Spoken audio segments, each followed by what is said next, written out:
Hey everyone, welcome to another Speed Secrets podcast. Today's guest is a competitive friend. How's that? A competitive friend, Jonatan Jorge. Jonatan, how did I do on your name there? You did as close as you could have gotten there with your accent. Okay. It was almost dead on. I didn't think I had an accent. No, neither do I. Yeah, exactly. No, we never do. So anyways, JJ, thanks for being on the show. And I know you're going to share all your coaching secrets with me, and that's going to make me a better coach. So I'm really glad that you're going to share everything you know with me. Yeah. Yeah. We'll see how it goes. Yeah, I'll try to give you everything I can without giving you too much. Yeah. Hey, so, for listeners, over the past, 5-6 years, we've competed against each other. And as coaches, we're coaching drivers who are competing against each other on the track. So we're competing with each other as coaches. And I got to say that you're the one that I worry about the most. I know you're one of the very, very, very best coaches out there. And you make it difficult to compete with. And at the same time, there are times I'm kind of looking over there and going, I got to up my game because here comes JJ. So, on the flip side of that, I think, we've become friends over the past few years because of that. And I know from my perspective, I really respect what you do, your approach to coaching, your success levels, all that kind of stuff. So, again, I'm glad you're on the podcast so you can teach me everything you know about coaching. Yeah, I'm hoping I'm going to learn a few things from you as well. And, first of all, thank you for having me on here. I'm really looking forward to just sort of having some educated discussions on topics that we've shared in the past and just sort of ideas. I mean, there isn't necessarily a one specific way to do this. In fact, there's several to go about it. And, it's constantly changing depending on who you're coaching, So, like I said, it's always different as you go about it, and we'll see what we can get into here on this podcast. Yeah, and I got to say, some of I guess I hate to say the word favorite, but some of the podcasts that I've enjoyed the most. I don't know whether the listeners do, but is when I get a fellow coach on here and we're just kind of rambling on about what it takes to bring out the best. So I'm going to put you on the spot right away and just say, why have you been so successful as a coach? What is it that you do? That's a really big question. I think that a lot of it comes from certainly experience and having different types of drivers over the years, where you get to learn a little bit from everyone. Everyone is so different, and there's always something to be taken from someone that you may try to apply on somebody else, and then it doesn't necessarily work. So you're constantly thinking outside the box. At least that's my take on it. Sometimes it's a very unorthodox way of thinking that you can come up with something that someone else hasn't thought of it yet, or they're at least not prepared to use it at that time. But I think the honest answer to that is learning from my own mistakes when I was active as a race car driver. Like most drivers, started very young, didn't really have a coach, had to figure things out all on my own. And I made a ton of mistakes, I would say somewhat to the demise of my career to a certain extent. And, becoming a coach and sort of stepping away from the driver's seat has made me realize that I can help people from the outside a lot more than I could help myself when I was actually in the race car, and trying to prevent people from making the mistakes or just sort of being ahead of them a little bit on how they're approaching the events itself has been, I think, the biggest success, in terms of the coaching. You touch on something there that race drivers, the best get better. And part of the reason for that is if you're a really good race driver, you get more opportunities to drive. And then the more you drive, the better you get. And I think the same thing, fortunately, we're in a very fortunate position as coaches that, right or wrong, we get a reputation of being able to do a good job. So we get more clients, and then you learn from each one of them, right? And that's part of it. I mean, you said that. I mean, you learn from all the drivers that you've coached, and every one of them, like you said, every one of them is different. So I think that's it's an unfair world. The best race car drivers get to be better because they get to drive more, and the best coaches get to be better because they get to coach more. Yeah, that's a fair assumption there.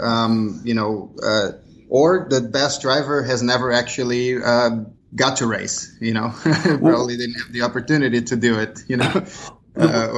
Yeah. So it's kind of a catch-22 there. But I think that the biggest thing with the coaching is to be able to do the most quality of seat time, even though the quantity may not be there. There's still ways to speed up the process in a very structured way without having to do millions and millions of laps. Well, isn't that really what our job is in a lot of ways? It's just to make the learning process more efficient. And, for drivers, tell a driver, okay, go and get 1,000,000 laps, go and spend 40 years driving a car and you'll be really, really good. But who wants to wait that long, So our job is to help them get there that much quicker. Sure. Yeah, I mean, and this is not a secret to anyone involved in racing, but, funding is a big part of this. And, oh, really? Sometimes you have a certain amount that only will get you so far. So how can you prepare yourself better with that little bit that you may have so that when you do have the opportunity to showcase what you got, you're ready, Yeah. Hey, just for listeners that don't know all about your background, how about give us a quick background on how you got to where you are now in motorsport? Sure. Yeah. Yeah, I started racing go-karts for fun with my dad. This was back in the early 90s, and sort of just, father-son type of fun on the race weekends. And one thing led to another. We started getting better and better and started getting more into the karting. So I ended up doing that since from 91 all the way to 2001. And then naturally the opportunities to start going into cars arose, and then we started going into kind of dipping our toes into that. So we did a little bit of Formula cars here in the States. Obviously, all my karting experience was in Brazil, and then a little bit here in the States as well. And then I ended up going to Europe and doing a little bit of everything there. And suddenly the funding went away, from a little bit of my own mistakes in the race car and a little bit of just sort of mismanagement, a little bit from the outside of the car. And it got to a point where life got in the way, and it wasn't looking like racing for me was going to be a thing of the future. So I actually got really depressed, because everything that worked my entire life for sort of got taken away, in some capacity. And I tried to do other things, and I realized that without racing, I kind of lost my identity. I didn't know how to do anything else, and obviously I have so much passion for the sport. I had to figure out a way to get that feeling again back from, when I was winning races. I like to call it that high of being competitive, And the closest thing I could find was to coach and teach and have that same feeling of winning while teaching someone, And I got to tell you, when you get a driver from the bottom of the pack to all the way to the top, that feeling is exactly the same as when I was driving and winning myself. And it just became a passion of mine to do that, and I've been doing that now for a little over 10 years on the coaching side, from, anything with club to pro racing levels, IndyCar, and you name it. I've been kind of have my hands in all types of different cars. And it keeps me on my toes. It keeps me sort of thinking outside the box a lot. Coming up with different ways to understand the drivers in and out of the car, it's coaching is basically a huge part of my identity these days. So you touched on one thing there. We are all now unemployable. We can't do anything else. We don't know anything else, right? That's fair. Yeah. And, I can certainly relate with you. I mean, I feel the same way. There are times people say, one of the questions that I kind of hate and I kind of love when I'm at the track, people go, especially a few years ago, less so now, but people go, what are you driving this weekend? And I go, I'm not, I'm coaching. And they're like, oh, too bad. And it's like, actually, that's not too bad. Like they're, Good. yeah. And so the same thing, I mean, in some ways, driving a race car is easier than getting somebody else to drive a race car well.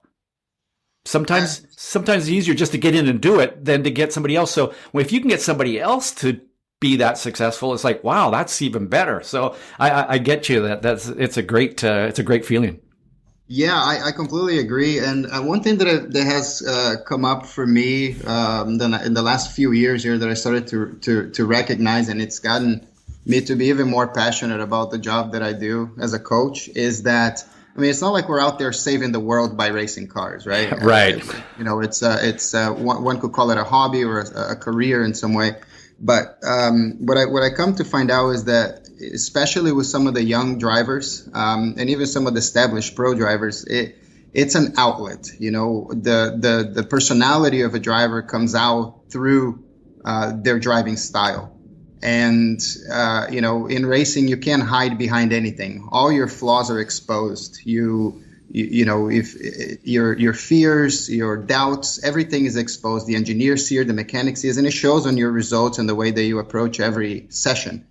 And I've come to realize that I actually get to help people recognize who they really are. It may be something that's hidden inside that they don't even know, but it's coming out through their driving style. And once they understand that, where they're coming from, why they do the things that they do, you can start see a shift, not only on their driving, but also on the way that they act outside of the track, even when they're at home, And that bond between the driver and the coach becomes to the point where, some of my best friends are drivers that I coach. We have been able to open up enough to each other to solve some of these problems. And now to me, it seems like, I'm not saving the world, but I am feeling like I'm making headway aside from just teaching someone how to drive a race car.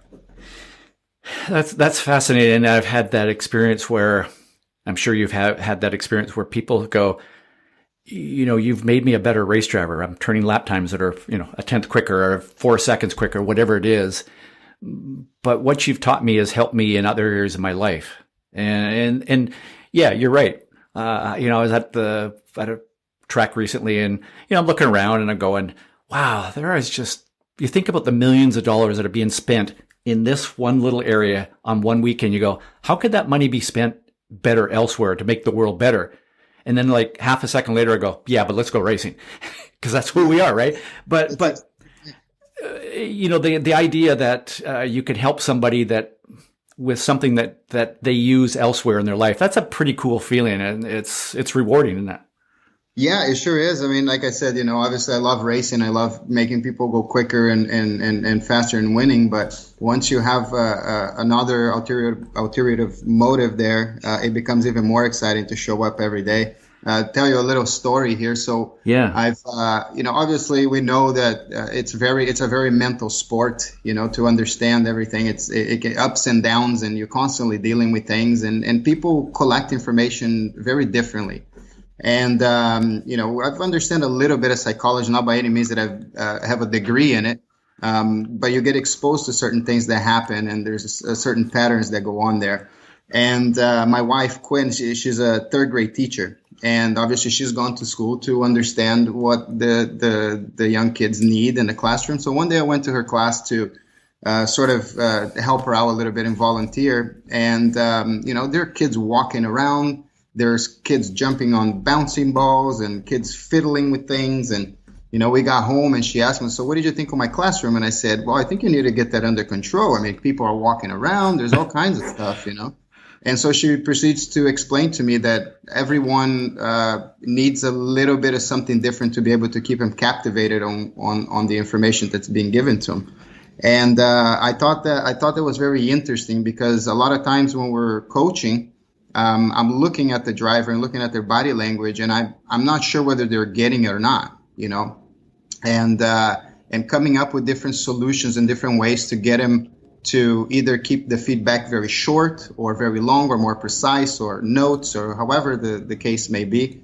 It started making me think a little bit more on sort of the attitude of the facial expression. So I've gone into to several seminars to understand, micro expressions and body language, just to be able to kind of get those cues to make sure that we're not getting the drivers to shut down at any point, and keeping keeping the thing kind of interactive and fun at the same time, So that was very interesting for me to be able to kind of change a little bit of that approach in the last couple of years. Yeah. Well, that's really cool. And one of the questions I'm going to ask you is, do you look outside the sport for other ways to learn? And for me, a number of years ago, my daughter was taking a martial arts class, Aikido, and I would go to her class and I'd watch the instructor, and I thought the way that instructor worked with those kids was fantastic. The way that he would adapt his teaching to the way these kids would learn. And, some of them, he would let them kind of go and be a little free and wild and then bring them back. And others were, he knew that they were more, they wanted to follow the rules. So it was fascinating. In fact, I took a group of instructors to my daughter's Aikido class and said, I want you just to watch this instructor, because I think you can become a better instructor from watching him in an Aikido class. So that's fascinating that you've done that. And I think it shows your willingness to be open-minded and think outside the box that way. Yeah, for sure. I do have I look into other sports and how, what the training is like there. I mean, in racing, a lot is about that perception and how you're adapting to things coming at you, and where does the focus go versus kind of having a big picture type of thing, or if you want to call it looking far ahead in the corner, whatever you want to name it.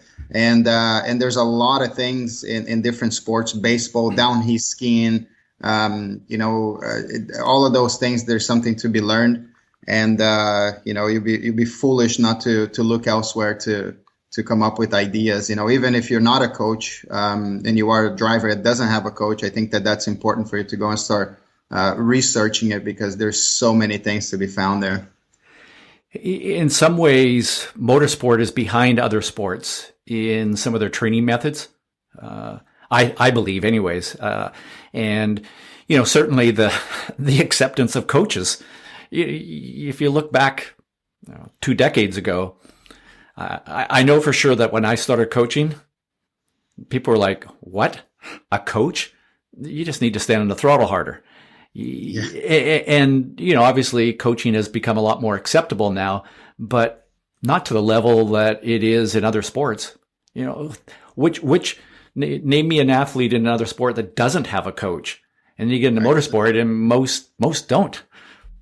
Yeah, that's fair to say for sure. I think I've touched with you on this a little bit before, but I took a 15-year hiatus from racing, and just sort of focused on the coaching, and in the last year, I made a comeback to drive with a dear friend of mine. Yeah, I want to talk about this. This is cool. Yeah. This is actually there's a couple of things that go on here. The first one is, and JJ, I just want to interrupt you for a second. Sorry, just for listeners, you've gotten back and you're racing in the Imsa Prototype Challenge driving an LMP3 car, sharing it with your coaching client. That's correct. Yeah. So Joe is now 70, he'll be 71 soon. And I started coaching him 6 years ago, and we did 4 years together. And it was very interesting working with someone like him, because I learned so much of things that I could teach the young drivers as well. But he basically twisted my arm to get back in the race car, something that I was very reluctant on doing. Anyways, moral of the story is, I'm back in the car now, and it's funny how things go. I've been coaching. I not that I know everything, but I do feel like I have a pretty large grasp on the idea of everything that has to do with racing from the outside. But what I found now being in the race car is that once I'm in there, there is so much of my brain being consumed by driving the race car, the fatigue physically, the mental fatigue. And you're constantly processing things that your capacity of thinking gets diminishing by at least 50%, at least in my opinion. And so all of the things that I know from the outside that I could help a driver while they're on track is now, has a big, a big chunk of it taken out of it. And obviously, I look back at when I was racing and having a coach there. It's not that we're telling the drivers something that they don't already know, or that we're making up something that no one in the paddock knows, but it's essentially just being a step ahead and helping them think, help giving them ideas of things to do while they're performing in the car. So in a way, you're thinking for them a little bit, but once the repetition continues to be there all the time with continuity, they become that. And that is something to me that it wasn't until I got back in the race car that I realized that, I know all of these things, but when I'm in the car, I'm incapable of making all the rational decisions that I would if I was on the outside talking to someone, So would you say that you're more empathetic to the driver? 100%, more than ever. Yeah. And I guess what does that say about our expectations of the drivers that we coach? And maybe for a driver listening to this, what does that tell them? Understand who you are and why you do the things you do. And if you don't, really do a research and try to figure it out where those limitations are. Because there might be someone that can actually help you deal with those things while you're in the race car. Not that it's forever that you're going to keep this guy with you, but it certainly helps speed up the process and understand things, and just sort of, I like to call it the separation of priorities, right? Sometimes you're thinking that something is very important at that very moment, and really in reality there are so many other things that could be addressed first, and that could essentially make difficult for you to come up with a pace, focusing on the wrong things at the wrong time, where somebody on the outside might be able to have a very clear view of a solution for you. So could you use a coach? Oh my goodness, I would love a coach. I would do absolutely. In fact, I have a coach now.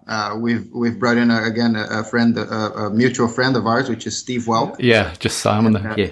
Yeah, and Steve raced with me back in the day, and I know that I'm the type of driver that needs to be calmed down. I don't need any incentive to go push harder because I'm already at the limit. Yeah. It's most of the time over the limit, and so bringing someone in that can just kind of keep the tasks at hand and giving me realistic goals that I can achieve without throwing the thing off the track or doing something stupid. It's important. So yeah, 100%. I mean, I didn't realize how important it was until I was actually in the car, Yeah. Funny story. Was that 2 years or 3 years ago? I drove an LMP3 car in the Thunderhill 25-hour race, and my co-drivers were Colin Brown, who I'd started coaching when he was like 12, 13. Naj Hussain, who had been coaching, in prototype lights and stuff like this for 5 years or something like that. And John Bennett, who was Colin's co-driver, who I'd coached off and on for a little bit here and there. So, all three of them now looking at me kind of like, now it's our turn. You got to man up here because we're going to coach you. And one of these times, I mean, what is it, turn 9 or whatever, that really fast kink at the backside of Thunder Hill.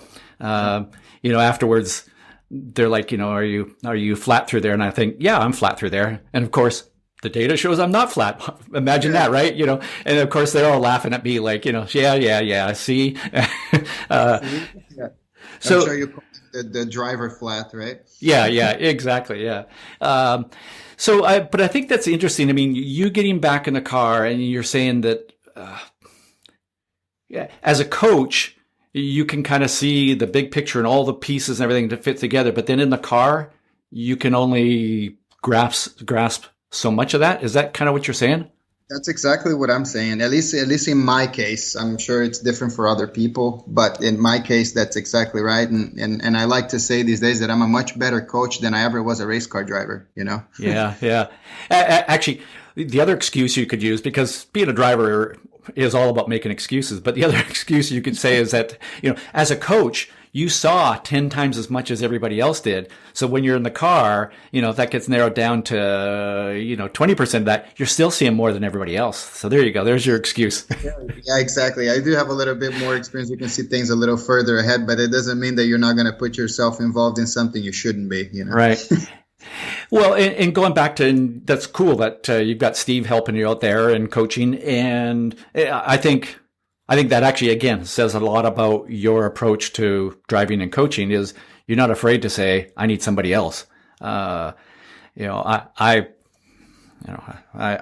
often been in a position where, in fact, earlier this year, I said, I'm going to Sebring with a driver. I need some help. Hey, JJ, would you come and help? Right. That's right. So, I think that's, both as a coach and even more so as a driver, being able to kind of say, okay, I don't know it all. I need help. And I understand drivers who are doing this on a more casual basis and don't have big bucks for coaches like you and I get paid gazillions of dollars, right? Yeah. Oh my goodness. Yeah. Yeah.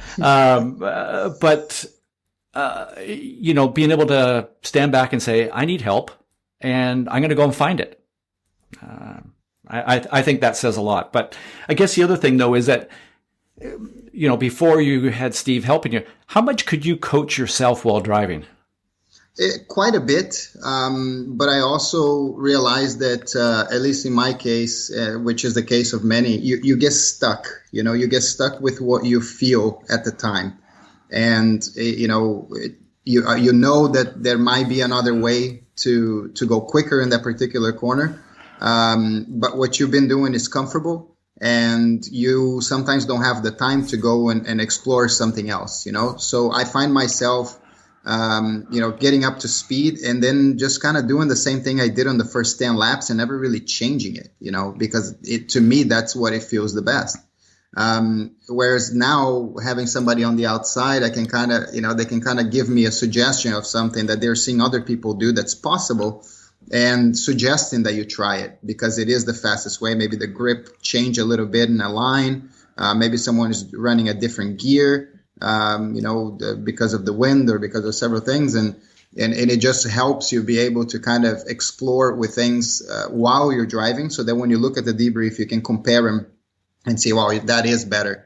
Where if I had just kept doing the same things I was doing before, I probably would have never found out, So is it mostly technique related?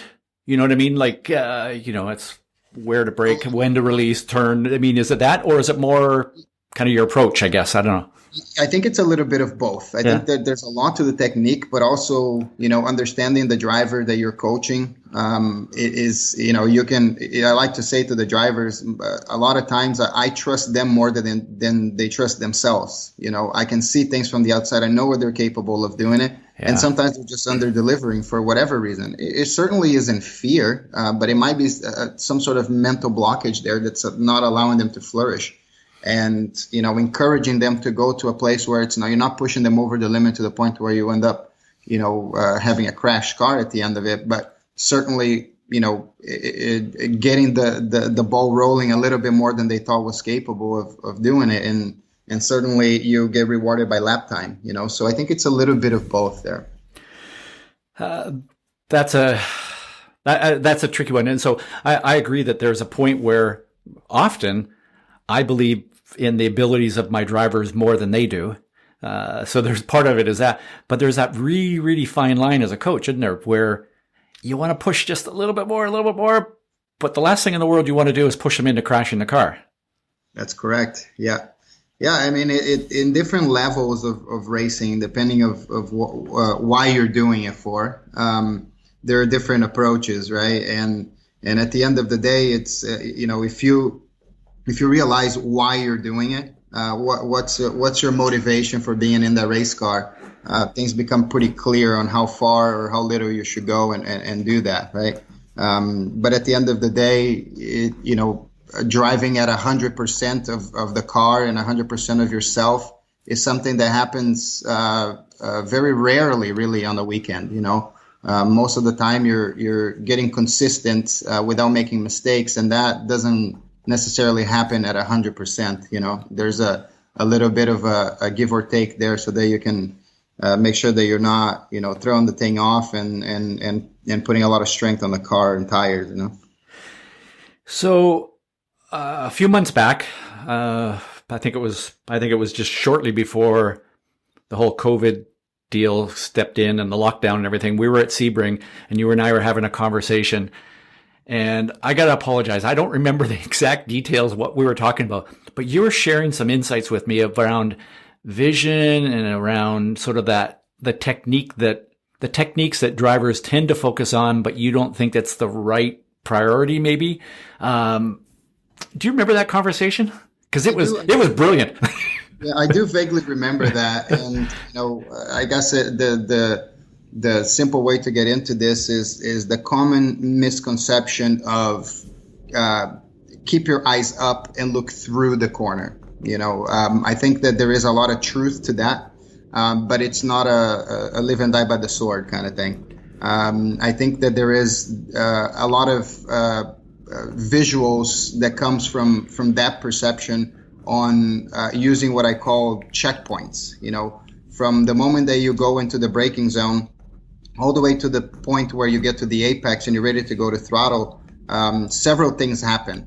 And a lot of those cues come from just watching how the road's coming at you, or a mark that you went by before came much quicker at the time or much slower. And you're making these adjustments by looking pretty close to the nose of the car at that point. And if any of those things change up to the point you get to the apex, you can be making these micro adjustments all the way there to where you always will get to fix it before you get to the part where you go into throttle.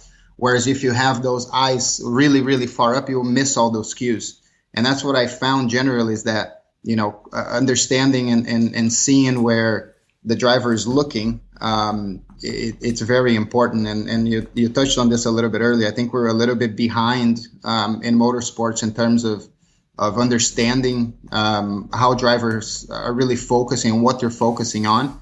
There's a few, things that people have been using now with eye tracking device, but I can see a dot moving around, but it's not showing me the focus points and where are you, how are you scanning towards everything. And to me, spending more time understanding that or coming up with different ways to get drivers to look at things, and scanning things better, has been very successful in the last couple of years here on working with drivers. It's as simple as when you ask someone where you brake for turn one at a particular track, right? Yeah. One guy will say the 300, the other guy will say the 200, and you look at the data and they're braking at the exact same point. You're right. How you perceive that is entirely different, to the point where somebody asks me where I brake, I say, I'm not even going to tell you that because it makes no difference. Right. So. Well, can I share with you sort of, because I spent a year and a half really absorbed in trying to understand how athletes in other sports use their vision and how that relates to what we do, but then also looking at, the little bits and pieces of information out there around drivers and how they use their vision. And I came up with this kind of a process that I believe the best drivers go through. And this is how I see it, no pun intended. It's, there's kind of four things, and I actually skipped the first one first but the first one is we tend to glance ahead. And when people say look way ahead, to me, it's not look way ahead and keep your eyes way up there. It's glance up ahead to kind of go, that's where I'm going. So I'm clear on that's where I'm going. And by the way, there's nobody in my way, right?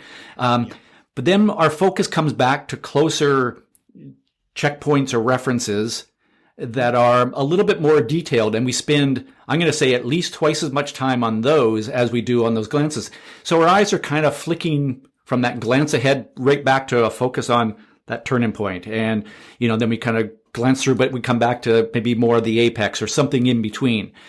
And then peripherally, we're checking on our progress. So as we go past an apex, it's not like we turn our head and look at that apex, but peripherally, we kind of do a check of, I'm close to that, or, I'm a little wide. I'm going to have to adjust how I apply the throttle. So we kind of do that.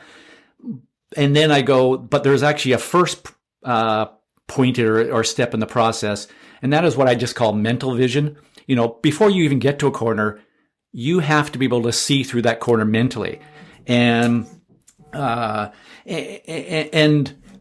it's one thing to be able to sit in your car in your garage or in the transporter or something like that and close your eyes and see through a corner. But can you see through that corner while you're approaching it at 100 miles an hour? So it's that step of mental vision. You see through there, you glance ahead, you focus on these more close reference points, and then glance back and forth. That's the scanning part that people talk about.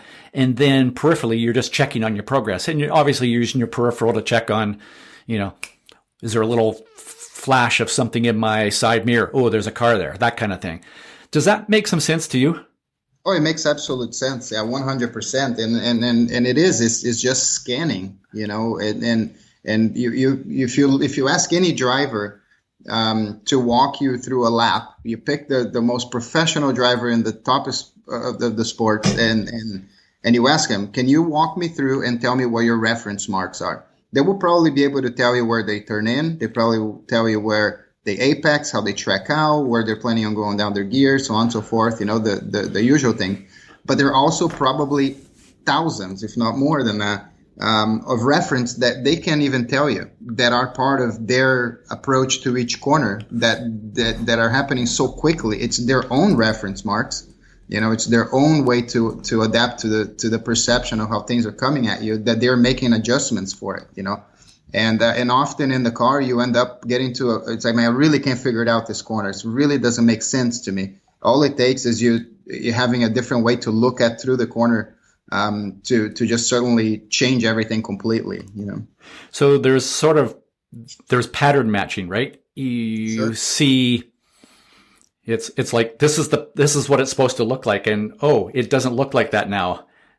And I think that's maybe one of the differences between the best and the less than best is, some drivers will get on the throttle at the exact same place, no matter what. And even if the pattern doesn't look right, like in this case, I'm pointing, the car's pointing to the outside of the corner rather than up the straightaway, I'm going to get back to throttle anyways. And then they drive off the track and go, I made a mistake. Well, that's correct. Yeah.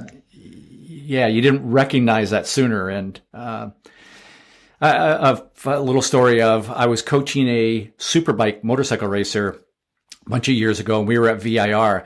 And one of the things that I'd had the driver do was specifically go on the track and ride, focusing on just absorbing more reference points, and not, to the specific, like, I always turn in at the end of that curbing kind of thing, but just be more aware of all those things. And his riding improved.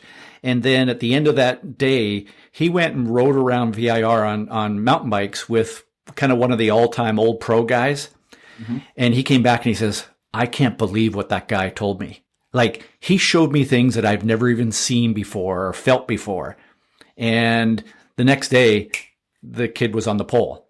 It made sense to him, yeah. Yeah. So, there's certainly something to all these visual references. And I also believe that these references are not just visual, right? We feel something. We feel that that's time to turn, or so there's kind of a feel references as well. And even things that we hear and go, okay, you're going to base what I'm going to do off of what I hear there.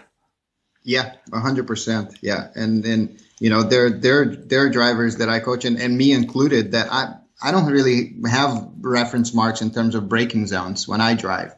Yep. And I know that, I encourage the drivers I teach to always have those, because I know how much of a limitation it is for me to not have them, And you're driving off of peripheral vision, you're driving off of depth perception, you're driving off of sort of a feel thing more than anything else. And, without realizing that you actually need to be, specific to every time you go into the braking zone and how everything is going to play out by the time you get to the apex, it's something that really needs attention.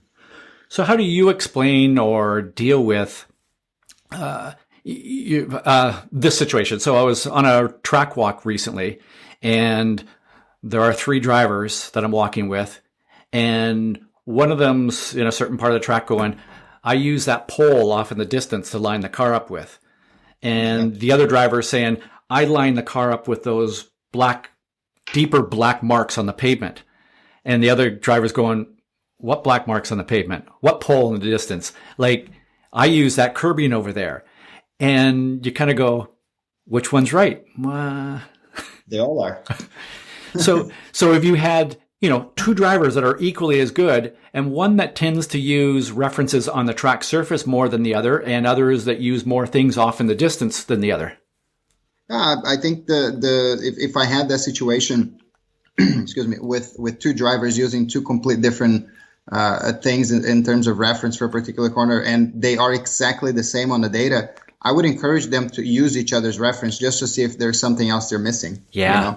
And you might be able to find it, which is, I was actually thinking about this morning on our chat here on some of the things that might come up on this, on as far as topics go. And years ago, I was working for a team that had 4 drivers. And, they were all coming out. They were all out of karts. They were very quick, all 4 of them, always fighting for wins. And I used to do, very intricate pre-event reports where it talked from everything from the characteristics of the corner individually to gears to braking zones to type of everything you can imagine. And I was giving those to all the drivers every weekend. And I realized that there were 3 guys that always took forever to get up to speed. So I thought it can't be. And eventually they all got to the same point. But there was one guy that was always ahead of the game. He was coming into the pits to make changes sooner. He was up to speed quicker. And it played the weekend really nicely for him. So the next thing is we're going to 2 race tracks that neither one of these guys had been on. So what I did is I took 2 drivers and gave them everything that I had as far as pre-event report before we got to the track. And 2 guys got nothing, absolutely nothing. And we got to the first event, and the guys who had nothing ended up being so much faster on the first session than the other 2 guys. By the time they got to the end of the weekend, those guys ended up being pretty close, but not close enough. So for the next event, I swapped the drivers, and I did the same thing, but the opposite, And the guys that had received nothing ended up going very quick, except one of them was kind of struggling a little bit. And I realized at that point that, if you come into an event with preconceived ideas of something, you'll never think outside the box. Yes. But for some people, they need that. They know how to separate what they need and what they don't need, and they come up ready, right? And it ended up being, gears and things that I hadn't even thought of that it might have worked. And these guys went out there and whatever felt right, they did it. And suddenly we have so many other things that we can work with, And it was funny to me to just sort of realize that, the preparation coming up to an event, whether you're a pro guy or you're coming in as an amateur, that, understanding that bit on how you perceive everything, how you go about it is completely different than other drivers, So understanding yourself in that is extremely important. In fact, unless there is a track walk on a track that is a street course where walls move, drains move, crown on the roads are there. I often don't do the track walks because you might look at something that may be a problem that, once you get there, it never was, but you're thinking that it might be, so I found it very interesting trying to come up with different approaches to an event that way. I think that's so important. That's huge. And I'm also, I guess, a little relieved because I've come to the same conclusions and, thought, was it just that I've gotten lazy? Like I'm not wanting to do all that pre-work, but one of the things that I like in terms of track walks, I try not to do a track walk until after a driver has driven the track. Because if you show up fresh and you just walk it, you tend to walk through a corner and go, well, this looks like a third gear corner. And you drive it in third gear for 2 sessions and then realize, actually, this could be done in fourth gear, or second gear or whatever, right? So you, like you said, you get these preconceived ideas and they end up just holding you back for a while. That's right. It might be even just a curve that you say, well, that looks really high. I'm not going to touch that. And then you come in after a first session, everybody is going all over that thing. I like to say, expect nothing except everything, because you never know. Things that have a tendency of changing very quickly. Expect nothing except everything. I love that. I was actually going to ask you, because we are getting to that point where I got to unfortunately stop this, because I know we can go on for hours here, man. Yeah, I know. And we will again, but we'll also have these conversations in the paddock. And maybe one day we should have a conversation in the paddock, and just whoever's standing around, come on over and join us. But what is your one piece of advice? If you're given the speed secret to drivers listening to this podcast, what is that one piece of advice? And maybe that's it. I don't know. Yeah, to me is know yourself. Don't try to be something that you're not. And for that, you may need a little bit of help from someone like us that can see a little bit further down the road, or see things from the outside the car that might teach you why you do the things that you do. There are drivers that really need to study, and there are drivers that just happen very naturally, And the worst thing that could possibly happen is if you're a naturally talented guy that things comes very easy for you, think that you need to be thinking about car setup to an extent of Alain Prost or Michael Schumacher or Niki Lauda, because the moment you do that, you start to lose the very thing that makes you tick, So understanding who you are and what you should prioritize is the most important thing. Don't try to go and say, oh, I really like this driver, so I must be just like that guy. You have to be the best that you can be, and without understanding and knowing who you really are, there is no shot you're going to maximize everything. That to me would be the biggest advice I can give somebody starting, or even someone that's already doing it as a career. So would that apply to, so-and-so is running this setup on their car, I should have that same setup, or that driver tends to trail brake more, so I need to trail brake more. Does that apply to driving technique and style, would you say? It could in some way, but at the end of the day, there's not only one way to do it. I'm sure Ayrton Senna and Schumacher drove completely different from each other, and they got to the same result. And so, like I said again, maximizing yourself from understanding who you are, I think it's key. Yeah. Really cool advice. And JJ, I appreciate you taking time to share this. And I now have become a better coach, thanks to you. Hey, so how do people follow you? Website, social media, kind of stuff? Yeah. So my coaching company is called JJRD. It's teamjjrd.com, or any other social media as JJRD Inc.